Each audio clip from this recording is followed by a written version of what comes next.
everyone, and thank you for tuning in to the North Main Minute. I'm Josh Woodobie. A question that we receive, if it's not every day, it's pretty close to every day, is with regards to Social Security.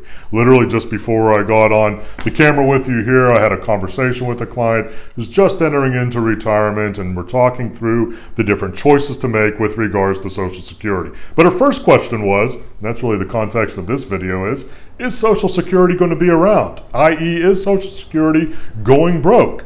Well, there are some mathematical realities to the Social Security Trust Fund, and they're not all that encouraging right now.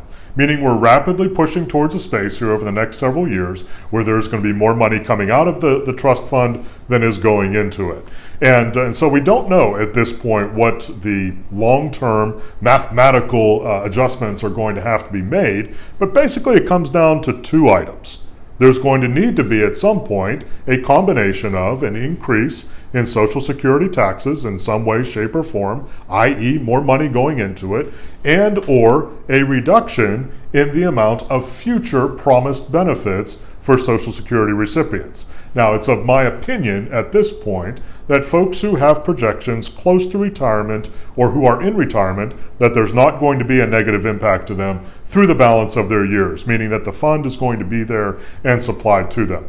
However, for folks who may not be recipients or a long way from being recipients at this point, it's possible, and this is certainly going to have to happen in some way, shape, or form, that they're going to pay higher taxes and receive on a relative basis smaller benefits from the Social Security Trust Fund. So I would say, broadly speaking at this point, no, it is not going broke, especially for current recipients of Social Security or folks who are going to be receiving Social Security here in the relative near term, but there needs to be some mathematical adjustment, meaning larger amount of input, smaller amount of distribution in order for the fund to be able to continue. It's a huge planning point though for so many folks, especially when we're looking at for over half of the population that's in retirement, more than 80% of their income is coming from Social Security, so there are huge ramifications on it. It's one of the reasons why we're saying for the long term, that's probably how, from our viewpoint, how they're going to make the adjustments to the input and distribution aspects of Social Security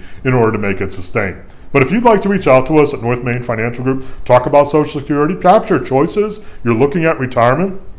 Is it wise to take your benefit now? Is it wise to wait? Big items when it comes to making those kinds of decisions. We'd love to hear from you. NorthMainFinancial.com.